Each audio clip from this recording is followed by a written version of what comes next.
Hola, ¿qué tal? Mi nombre es Luis Daniel Vera y nuevamente te doy la bienvenida a este canal de Ingeniería Química, donde estaré subiendo contenido relacionado con técnicas de solución de problemas y algunos otros tópicos selectos. El día de hoy vamos a hablar muy brevemente acerca del efecto que tienen las propiedades residuales sobre las trayectorias termodinámicas. Para ello debemos recordar la diferencia que hay entre un proceso y una trayectoria. Un proceso básicamente es cuando tú pasas de un estado 1 a un estado 2. La trayectoria es de qué manera lo haces o en cierto modo qué etapas tienes que llevar a cabo para lograr ese cambio de estado. Entonces, habiendo dicho eso, el ejemplo más claro de una trayectoria, o al menos el más rápido que tengo a la mano, es la que realicé en el video del calor latente afectado por las condiciones locales en donde vivo, ¿no? En ese sentido, yo lo que hice primero, ¿no?, fue pasar de agua líquida a agua líquida saturada por medio de calor sensible, de 1 a 2, y después de 2 a 3 hice el cambio, ¿no?, el cambio de fase a temperatura y presión constante por medio del calor latente. Al final el cambio total en la entalpía pues es la suma, ¿no?, de calor sensible más calor latente. En ese día creo que no hubo tanto lío con esta diferencia entre un proceso ideal y uno real, en el sentido de que la presión aquí donde vivo es muy baja, o sea, ni siquiera es una atmósfera, por lo tanto el vapor saturado lo puedo considerar como un gas ideal, y en ese sentido no tendría que añadirle o quitarle nada para decir esto es un vapor saturado en estado real, ¿no? No sé si me explico. Ahora bien, eso es porque usábamos una presión baja, ¿no? Pero ¿qué pasa si trabajo a presiones más altas como normalmente se hace en la vida real, ¿no? En ese sentido, para ello tenemos las propiedades residuales, ¿no? En pocas palabras, una propiedad residual es igual a la propiedad en el estado real menos la propiedad en el estado de gas ideal. Entonces, adaptando esto a variables que todos conocemos, puedo decir que la entalpía residual está definida como la entalpía en el estado real menos la entalpía en el estado de gas ideal. Así se puede hacer igual con entropía, con energía interna, con cualquiera de esas, ¿no?, de esas propiedades. Entonces, vamos a ver esto dónde se pone en la trayectoria y qué me estaría implicando. Así que bueno, esta es una trayectoria generalizada donde yo empiezo, ¿no?, como líquido saturado a T1 y P1 y termino como líquido saturado a T2 y P2, ¿no?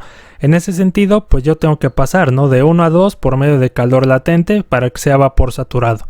Y lo que luego se hace es hacer directamente la integral de calor sensible. Por ejemplo, si yo quisiera un vapor sobrecalentado, ¿no?, si yo quisiera alguna otra cosa, agarro y digo, ¿no?, este polinomio que me da la integral de Cp lo uso sin ningún problema, ¿no? Bueno, resulta que si no estás en una presión que te permita validarlo como un gas ideal, me temo que sí hay problema. En este sentido, cuando tengas una presión más alta, lo que debes hacer, o lo más propio que en teoría debería ocurrir, sería el cambio, ¿no?, en este sentido, de un vapor saturado real a un gas ideal.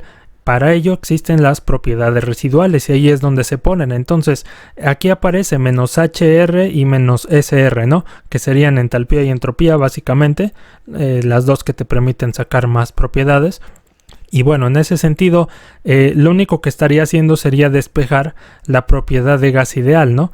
Entonces me quedaría como la real menos la residual, y por eso es que se pone un signo negativo en ellas, para bajar de 2 a 3. Luego, ahora sí ya puedo aplicar la integral de calor sensible, ya puedo aplicar el polinomio, lo mismo para la entropía, ¿no? Pero siempre en el estado de gas ideal. Una vez que haya hecho los cambios correspondientes, tengo que regresarme otra vez, ¿no?, a un vapor saturado real o a un gas real, dependiendo, y eso lo hago con la residual. Aquí en la definición sería despejar para la propiedad real, o sea, la de gas ideal más la residual, por eso aparecen con signos positivos.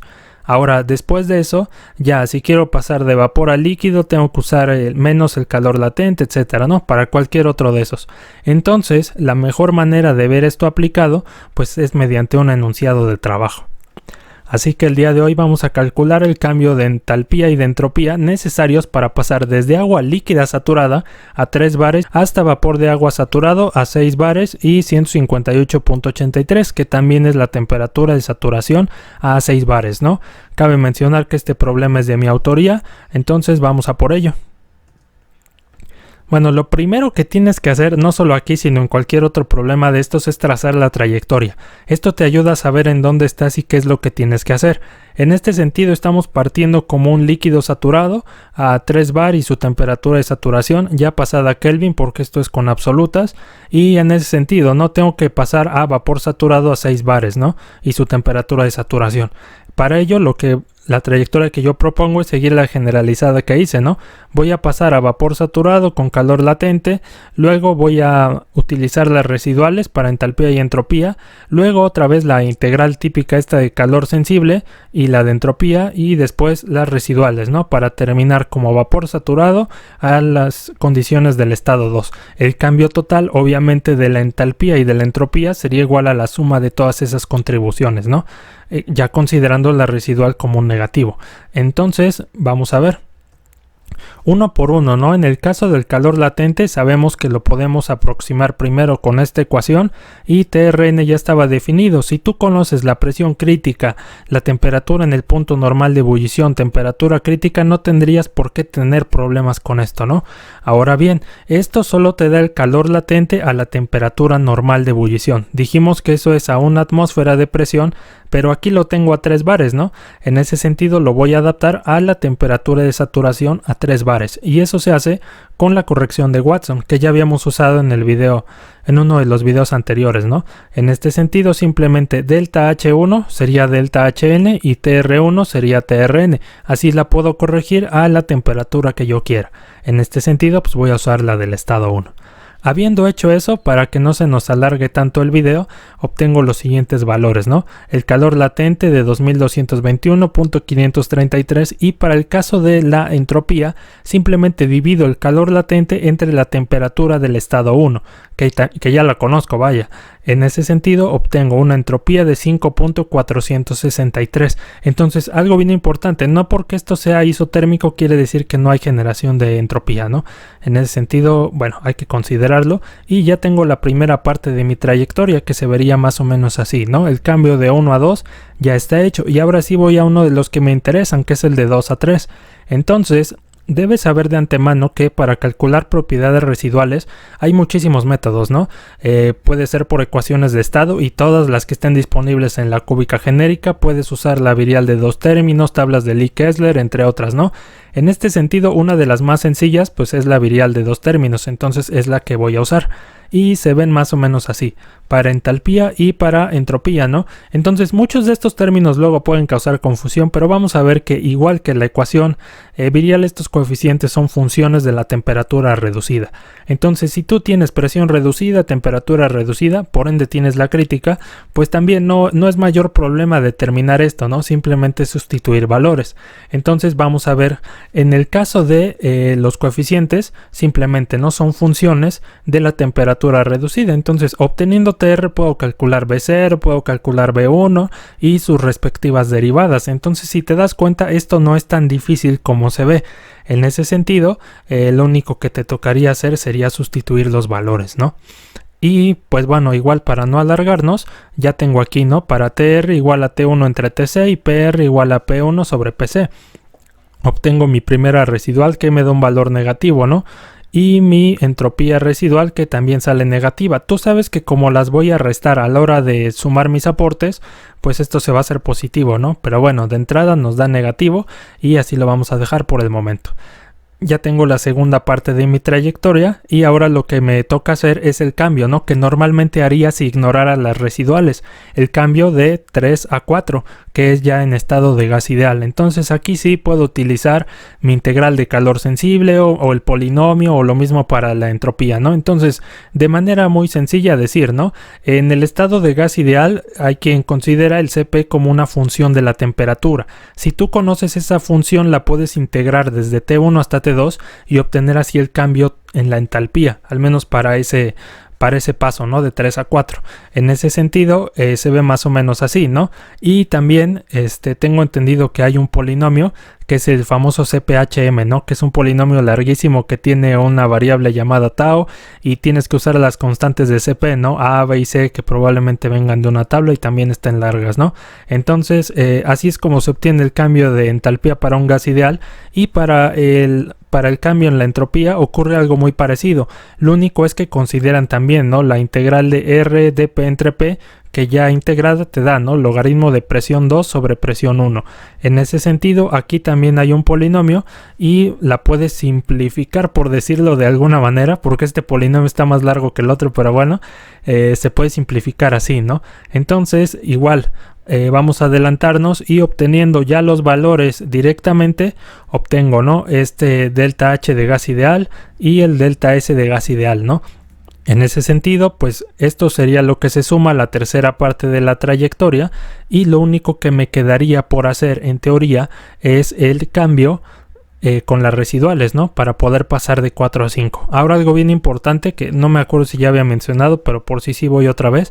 El cambio de presión se hace de 3 a 4. En los pasos anteriores no lo puedes hacer, entonces eso es importante checarlo siempre, ¿no?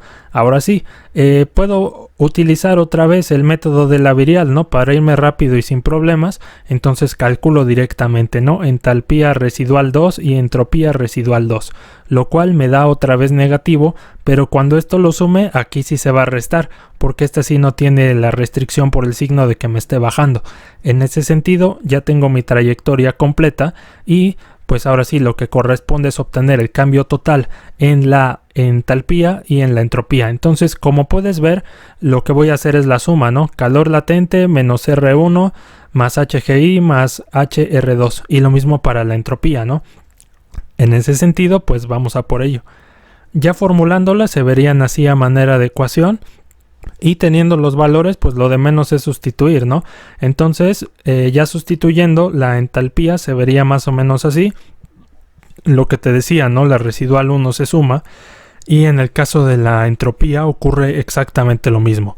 Entonces ya para no llenar mucho de texto esto, obtengo el cambio total en la entalpía 2258.024 kJ sobre kilogramo y cambio total en la entropía, ¿no? 5.240 kJ sobre kilogramo grado Kelvin, ya adaptado al agua, ¿no? Ahora, hasta aquí yo podría decir que estoy bien, que ya me aproximé a la realidad haciendo estas consideraciones para las residuales.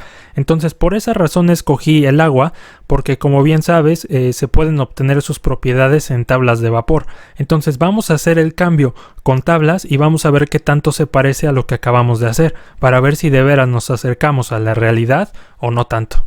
Entonces, bueno, hay dos estados, ¿no? Evidentemente el estado 1 y el estado 2. Entonces, en tablas de vapor tú puedes buscar a 3 bar a esa temperatura de saturación, obtienes la entalpía del líquido saturado. Esto lo saqué del Cengel por si lo quisieras validar, pero bueno. Y tengo la entropía también como líquido saturado a P1 y T1. Entonces, en el estado 2 puedo irme otra vez, ¿no?, y sacar mi entalpía de vapor saturado y mi entropía de vapor saturado. Entonces, como bien sabes, el cambio total en la entalpía para este proceso, que estuvo mucho más rápido, es en ese sentido H2 menos H1, y en el caso de la entropía sería S2 menos S1. Ahora, algo bien importante es que no siempre hay tablas para todas las sustancias, ¿no? En ese sentido lo estoy haciendo para el agua para comparar, pero bueno, vamos a ver qué ocurre y ya luego hago mis comentarios. Entonces, lo que a nosotros nos dio fue esto, y habiendo efectuado la operación que acababa de comentar, el cambio total en la entalpía y en la entropía se vería más o menos así. Entonces, como puedes ver, todavía hay una desviación significativa, ¿no? Al menos para la entalpía. En ese sentido, probablemente preguntemos, ¿no? O sea, ¿qué pasó o en qué me equivoqué que esta cosa no se parece tanto a la realidad? Entonces, déjame comentarte que hay algunas fuentes de error. Lo primero que hice fue obtener el calor latente a partir de una aproximación. Entonces, desde el momento que tú agarras una correlación en lugar de un valor experimental, ya trae cierto error contigo. Y si ese error está desde el inicio de la trayectoria, no importa cuánto avance, se va a ir manifestando poco a poco, hasta que lleguemos al final y veamos que no se parece tanto, ¿no? Entonces, bueno, eso lo acabamos de ver. Y ahora, otra cosa que hice fue utilizar uno de los métodos más sencillos, de los más rápidos, la virial de dos términos. En ese sentido, ¿qué es lo que puedes hacer para acercarte un poco más, ahora sí, al cambio real, ¿no? En ese sentido, pues lo más lógico, ¿no? Para el calor latente en el punto normal de ebullición, puedes obtener un valor experimental de alguna tabla, de algún manual técnico, etcétera, ¿no? Y en el caso de la residual, pues podrías ver qué ecuación de estado se adapta bien para el agua y utilizar la residual para una ecuación de estado que sea la que veas tú más conveniente, ¿no? Entonces, por el momento, lo que voy a hacer nada más a manera de ejemplo es corregir el calor latente, ¿no? En ese sentido, para fortuna de muchos de nosotros, en la tabla B2 del Smith ya vienen los calores latentes al punto normal y pues nada más saco el del agua, ¿no? Lo adapto para que me quede en kilojoules sobre kilogramo, y si estás de acuerdo conmigo, el único paso donde esto me afecta es de 1 a 2. O sea, nada más la tengo que corregir con la de Watson y ese valor ya corregido del calor latente lo añado a la sumatoria total de mi trayectoria. En ese sentido, bueno, ya lo hice y vamos a ver la comparación. En el caso de tablas de vapor nos daba esto, y simplemente con haber cambiado el calor latente en el punto normal de ebullición obtengo esto. Entonces esta es la importancia de tener un valor experimental a la mano que puedas usar, ¿no? Para hacer este tipo de cambios de propiedades. Entonces ahorita, porque lo hicimos con el agua y podemos ver qué es lo que está ocurriendo, pero pues hay muchísimas otras sustancias, ¿no? Por ejemplo el benceno o alguna cosa extraña que no tenga tablas de vapor, por decirlo así, pues lo único en lo que vas a poder confiar va a ser en valores experimentales y en este sentido, ¿no? En la trayectoria que tú definas. Pero pues ya viste cuáles son algunas fuentes de error, entonces mi sugerencia para ti es que las consideres desde el inicio para que no vengas arrastrando ese error al final, ¿no? Entonces, bueno, por el día de hoy sería todo y te quiero agradecer mucho por tu tiempo. Asimismo, ¿no? Tomarme unos momentos nada más rápido para decir que estoy muy agradecido por que ya casi somos 200 suscriptores, y en ese sentido, ¿no? A mí me hace sentir muy bien que lo poco o mucho que te pueda compartir pueda serte útil, ¿no? Para tu trayectoria académica mientras estás estudiando, o si ya no estás estudiando, al menos como cultura general o algún dato curioso por ahí, ¿no? En ese sentido, nuevamente muchas gracias a todos y nos vemos la siguiente semana.